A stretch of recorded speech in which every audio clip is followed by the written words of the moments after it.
Welcome back. You made it. Part 5 of a 5-part sales series.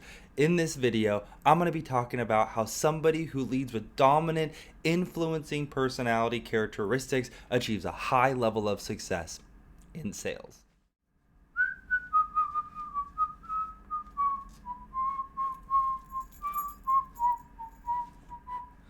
Hey friend, welcome back. You made it. Part 5 of our 5-part sales series. As I've said in past videos, in case you're just now joining us, this is a 5-part series where we started. If you see the link above, there's a sales philosophy video that I definitely recommend as a starting place to this series. And then the subsequent series, this is the 5th of 5. We do a deeper dive into how different personality types approach sales. Today, as you'll see in the description, we're talking about influencing strengths, or the concept of influence, I would say is most commonly associated with sales, which is why I saved this video for the end, because I wanted you to understand that there's many ways to achieve success in sales. And I've seen top salespeople with very different characteristics, with no influencing at all, be able to achieve excellence in sales. And that said, people with high influence, when focused in the right direction, can see a lot of success as well. So as we go into this video, I'm about to break, like in other videos, where a little bit of background. I work with big corporations, mid-sized corporations, and even some small businesses to help them really understand who they are uniquely, and help them develop language to be able to communicate to themselves and the rest of their team what makes them uniquely dynamic in sales and in leadership. This series is about sales. There will be subsequent series that I'll do about leadership. But as we talk about sales, it's super important that we understand what is my unique approach, because you are going to do it different than me as far as where you start. Our outcomes may be the same. Some of the processes along the way might be the same, but where you start is really important for you. So in the video that we're about to break to, you're going to see me working with one of the top tech sales companies in the country. They're one of the fastest growing companies in the country. They really invest in their people, which is what I love about this organization. Is why they bring people like me in, because they want their people to be their very best. And this group of humans that I worked with, they are not only some of the top salespeople in the country, but this is their elite group within the organization. These folks had to achieve a lot of revenue in production in order to make it to this conference. And so they were able to achieve a high level of success in their positions. And so I think they're good character profiles for you to see if you can find some of the personality attributes that are maybe common to you in some of these different folks that I'm featuring in the 4 videos. This is a 5-part series, but there's 4 videos where we do deeper dives into aspects of personality like we're doing today. So as we break, remember, if you've seen in other videos, you're going to see a grid on the screen. This is the CliftonStrengths assessment. It's a personality assessment that I love, and that if you see a link below, there's going to be a link to the CliftonStrengths assessment if it's something that you want to take, so you can see some of your own dominant personality strengths. That said, as I tell these stories, I think because you know yourself better than anyone, you're going to find some level of identity within in the description and how I talk about these personality types. So don't stress if you don't have your assessment, because I want to invite you into just knowing yourself and asking, am I more like this person, or are you more like the relationship builder or the strategic person or the executor? See where you can find yourself and listen to some of the key pieces of advice that specifically come from the stories that we're about to break to. Okay. I'm going to break to that video, and remember, we're going to come back after this 2 to 3 minute video, and I'm going to explain how this specific type of personality shows up from a place of strength, and even some of the pitfalls that they might run into along the way. The influencing themes. Here's what you should know about high influence people. Commonly misconceived as extroverts. High influence people start their day with a full battery, and they have a very similar approach to high relationship building people, The big difference is they're intentional with everything that they're doing. It's not just there to like feel and be energized by the relationship. It's also not that they don't have authentic relationships. It's just that they don't come with the full battery. So I called them, or they come with the full battery that gets depleted over the day. High relationship people are charged by everyone around them. So someone high influencing is going to enter into their day, and I call them like water. They're going to find the path of least resistance. How do I just move through this conversation and get people to the point of a decision so that in a way that feels good to them, right? If they're working with someone high executing, they're like, cool, we don't have to spend a lot of time talking, sign here. That's great. If you're a high relationship person, they're going to kick it with you for a while, and they're going to make you feel amazing while you're signing here. So they're really getting to us to a decision. I loved the way that this person illuminated it to me. She said, I start with empathy. I listen to the pain of the business, right? What is going on with the business? Listen to the pain. Then I use my futuristic to paint the picture, filter through their influencing themes, right? To paint the picture of what your business could look like. And by understanding the pain and taking them on a journey to understand where they could be, all through the process of communication, they're able to, in one meeting likely, get someone to sign on the dotted line because they're really good at telling stories, connecting on a deeper level with that person, and getting them to say yes. All right. What do we think?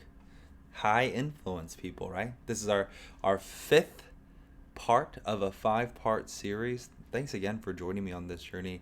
Influencing, I saved it for the last because, a lot of salespeople, when they start working with me, they think that being high influence is what's going to will be the key characteristic that gets them the most in sales. Now, I have found that to not necessarily be true.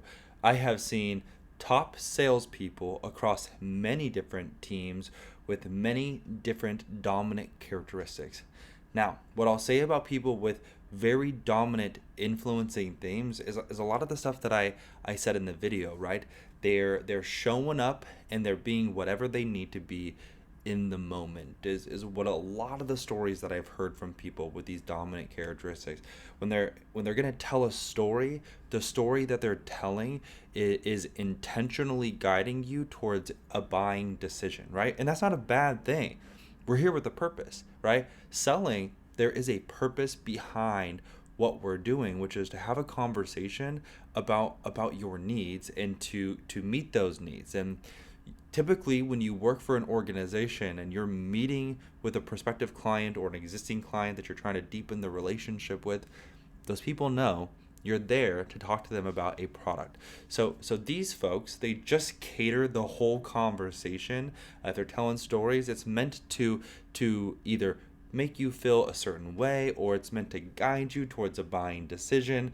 I had one person who's high influence that said, Chad, I feel comfortable with a little banter and like making the person in front of me, if they say something that, feels like they're being avoidant or feels like they're BSing me, I'll call them out in the moment. And it's not the way that this person was telling me, it wasn't aggressive, it was more in like a playful poking type of way, but they're going to that person was using the example of like force an emotional reaction out of the person in front of them in order to get them to think critically in the moment. Now, that's the tricky part between like influence and manipulation, right? The risky side of influence, the potential pitfall, is the negative side of it, manipulation, right? We don't want to manipulate people. Manipulating people is using influence to force people into decisions that they don't want to do, right? It's false. Another thing to say about influential people is they feel comfortable being the center of attention. They feel comfortable with the lights on. I heard a lot of stories from these folks who they want to do the presentation. They want to be the person in front of the room. And it's because that's how they've been conditioned since childhood. Remember, it's a way that they were able to be seen as kids. It was the way that they achieved success early on. It was through taking charge of their own situation and then making sure that they could be seen in a way in the world that was getting them what they wanted, right? So these are ways that they've developed their personality types And they're really great because, if you can tell a good story, storytelling is such a helpful art to be able to guide people to a feeling, and people make decisions often based on feelings. So if you can tell intentional stories, that's really powerful. If you can know how to win other people over through being charming and intentionally charismatic because you understand human nature, that's really influential. If you know how to, they say that influential people, they'll speak up on behalf of others and make sure others are heard. These people feel confident in a space to invite others into the conversation. If they feel like you're not saying something, they're going to invite you in to say the thing that you're not saying, right? So those are all really great characteristics. The tricky thing about this personality type, again, is yes, it can be one of the most successful in sales, but honestly, I've seen all the different categories be successful in sales. It's all about how you use it. Do you use your gift for good in order to understand the needs of other people and help them, get to their buying decisions in a way that is honest, true, and pure hearted, right? And that speaks to the goodness of like human nature, which is like love and abundance and hope that people can achieve whatever outcome the product and service that you're trying to sell is, and don't take shortcuts. That's the one thing that I'll just kind of last thing I'll say to the influence people is remember that your risk is taking shortcuts, and when you take shortcuts, then you end up the casualty in your shortcuts is usually the person in front of you because you might be switching into manipulation. Now, if you're not high influence, it's really powerful for you to be able to connect with high influence people because they're going to help you make sure your presentation is what you want it to look like, right? They're going to help you if they can observe you in your interaction. They're going to help you maybe adjust some of the ways you're speaking or that you're presenting a concept. They're going to help you figure out maybe why people aren't saying yes to times where maybe you're high strategy and you've provided all this logic and data when it's like logic and data is great for people who love logic and data, who are like-minded. But as I use in this example, some people are high relationship building and they just need you to like speak to their hearts and show up in their energy and make them feel great. That's how they're going to make buying decisions. Some people don't want to talk to you very much. They just want to know that you're going to deliver what you said that you did in a quick and efficient manner. They can have as least amount of interactions with you as possible. It's important to be able to read the people in front of you, and high influence people are great folks for you to collaborate with, to where they can like help you understand that aspect of your presentation. So powerful partners, powerful salespeople, but so are all four of these dominant personality types as they've learned to elevate to a higher level. And you'll hear in this example, this person leads with dominant influencing. But the reason why I chose this, again, this is a top salesperson in one of the fastest growing tech sales company in America, right? This individual, she led with empathy, right? With relationship building, even though it wasn't a dominant characteristic, because she's perfected her craft over years, she understood the value of bringing in the relationship building component so that she could deeply care about the people in front of her. And it made it so this is one of the purest, best manifestations of influencing that I had seen. All right. This is the last of the 5-part series. I hope you enjoyed taking a little bit of a deeper dive into the various different personality types. Over the next couple of weeks, I'm actually going to be developing some courses specifically catered to sales folks where we go into a much deeper dive into how to make sure you set yourself up for a high level of success from the planning stage, from the mindset stage, all the way through to the execution, the follow-up, the sales tools, everything that you might need in order to be successful in sales. So stand by for the next couple of weeks. In the meantime, enjoy this content. Make sure you go watch the first video. If you hadn't, you can see it just above. And I hope you enjoy the rest of your day. Remember, advice is like eating fish. You gotta pick out the bones.